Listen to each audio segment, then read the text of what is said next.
ఆయన దీని నుంచి మా ప్రేమ ఆత్మీయత అల్లుకుని వెళ్ళిపోయింది. అండ్ అలాంటి నా మిత్రుడికి ఈ రోజున పద్మ అవార్డు రావటం అన్నది సీతారామ శాస్త్రి గారికి అది వన్నె తీసుకోవడం కాదు, తను వన్నె పెంచుకుంది ఆ అవార్డు అంటాను ఆయనకి ఆయన వరించడం ద్వారా.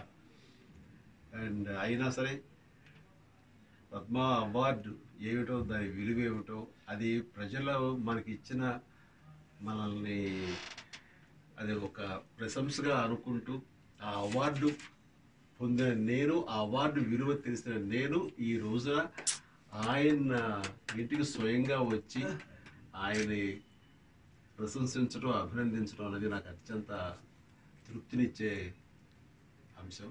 ఆ రకంగా సీతారామ శాస్త్రి గారికి పద్మ అవార్డు వరించిన శుభ సందర్భంలో నా మనస్ఫూర్తిగా నా అభినందనలు తెలియజేసుకుంటున్నాను. అండ్ వండర్ఫుల్ మూమెంట్స్, ఎప్పుడు ఆయన్ని కలిసినా సరే అది ఎంతో ఆత్మీయ ఆనందంగా ఉంటుంది నాకు. గతాన్ని తలుచుకుంటూ నెమరు వేసుకుంటూ ఆ అనుభూతిని పొందటం అనేది అంత. ఎందుకంటే దైనందిన జీవితంలో పడిపోయి ఆ రోజు కార్యక్రమం ఏంటి, రేపేమిటనే దాంట్లో ఒక ఒక దీంట్లో పడిపోయి వెళ్ళిపోతుంటాం మనం. అలాంటి నుంచి ఒకసారి ఆగి వెనక్కి తిరిగి చూసుకుని మా ఇద్దరి సంభాషణలో గతం గురించి చర్చించుకుంటూ దాన్ని నెమరు వేసుకోవటంలో, ఆనందం అనుభవించడంలో అంతా ఇంత కాదు. అందుకని ఆయన ఎప్పుడు నేను మీట్ అయినా సరే నాకు ఒక ప్రత్యేకం, ఒక చక్కటి అనుభూతి ఉంటుంది. గతాన్ని గుర్తు చేస్తారు, ఎమోషనల్గా లోనవుతాము, మళ్ళీ ఉత్సాహం భరితంగా ఉంటుంది. ఆ రకమైన వండర్ఫుల్ ఎమోషనల్ జర్నీ ఆయన నేను ఎప్పుడు కలిసినా సరే. సో ఈ రోజున ఆయన ప్రశంసించడానికి, ఆయన్ని అభినందించడానికి ఆయన ఇంటికి స్వయంగా వచ్చి మళ్ళీ ఆయనతో పాటు గతం గుర్తించుకుంటూ నెమరు వేసుకుంటూ మంచి ఎమోషనల్ జర్నీ చేశారు ఈ రోజున. మీకు గుర్తున్నటువంటి ఇందాక చెప్పినటువంటి ఇన్సిడెంట్ కూడా ఒక్కసారి మీరు ఏంటంటే మీరు ప్రత్యేకంగా గ్రీటింగ్ కార్డ్ తయారు చేసి అదే నా గుర్తుగా అదే ఆయన పుట్టిన సందర్భంగా మేము కలిసి జర్నీ చేయడం జరిగింది. ఆ రోజున ఏదో చేయాలి, ఆయనకి ఏదో ఇవ్వాలి, ఏమిస్తే ఆయనకి నేను సంతోష పెట్టగలను. అందులో స్వయంగా నేనే కూర్చుని కంప్యూటర్ మీద అప్పుడు ఒక ఫీచర్ ఉందన్నమాట, మనమే గ్రీటింగ్ కార్డ్ స్వయంగా తయారు చేసుకోవచ్చు అనమాట. అలాగా ఆయన పేరు మీద ఆయన బొమ్మలు వేసి ఆయన లెటర్స్ అవి రాస్తూ ఒక గ్రీటింగ్ కార్డ్ తయారు చేసి ఆయన నేను ఇచ్చాను. నేను అది స్వయంగా తయారు చేసి ఇవ్వటం, దాని అనుకున్న ప్రయత్నం, అది ఆయన చాలా ముచ్చటపడి మామూలు కాదు కదా, నన్ను ఇంత స్వయంగా నువ్వు చేసి ఇచ్చావు, ఇంతకంటే ఇంకేం కావాలని గ్రీటింగ్ ఆయన అంటే స్మాల్ థింగ్స్, బట్ వాటి వెనకాల మనసు చోటుకుంది కాబట్టి, దాని వెనకాల మనసు చోటు చేసుకుంది కాబట్టి దానికి గుర్తింపు అలా ఉండిపోయేది. అది ఆయన గుర్తు చేయడం నాకు సంతోషంగా ఉంది. అది కాకుండా నా సినిమాల్లో ఆయన అత్యద్భుతమైన వేట దగ్గర నుంచి మొదలుకొని మా ప్రయాణం కొనసాగుతుంది. అది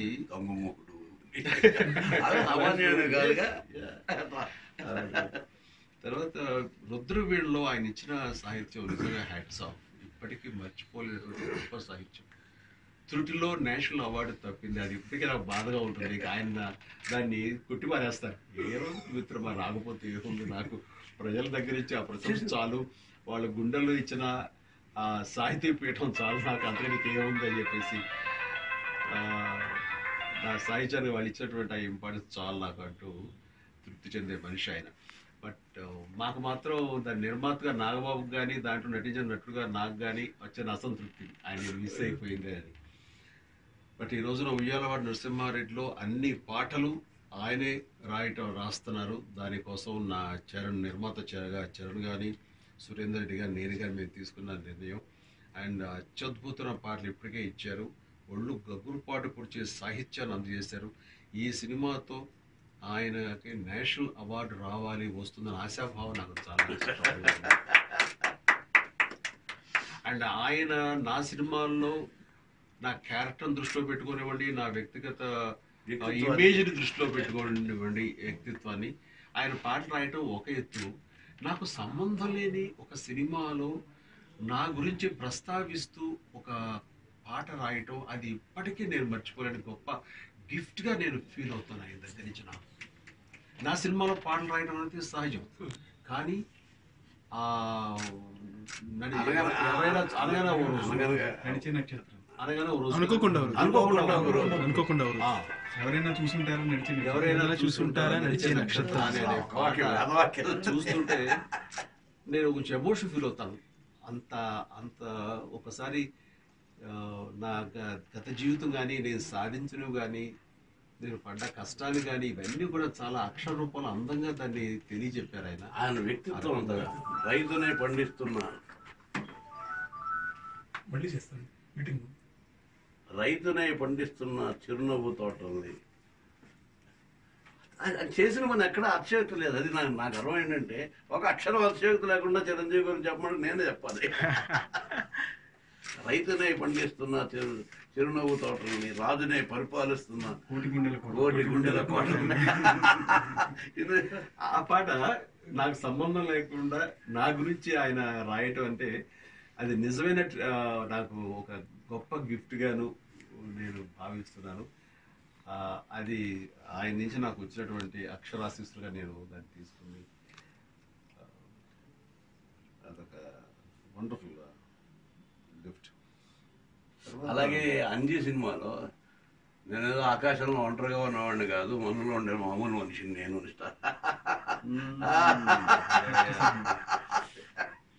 అది ఆ గోల్కొండలో తీసిన పాటలో పిల్లలతో తీసుకొని అవును, అదే అది ఎట్లా లిరిక్ ఎట్లా అరే లేదంత సీను నే సూపర్ మ్యాన్ కాదు అతి కాబడాయిపోను సింపుల్ గా బతికేస్తాను నిజం కదా మిత్రమా, నిజం కదా. జిందగీ అన్నది బొత్తిగా చిన్నది, ఒక్కటే ఛాన్స్ ఇది వదిలితే రాదది, హాయిగా ఉండక దేనికి టెన్షన్ లైట్ గా లాగించే బెట్ట లైఫ్ లో ప్రతి పూట ఎవ సీరియస్ గా లేదు ఫీల్ అయ్యేంత సీన్ ఏముందంట. అవును, ఎప్పుడు అసలు మీరు దూరంగా ఉన్నారు బ్రదర్? ఎప్పుడు లేదు.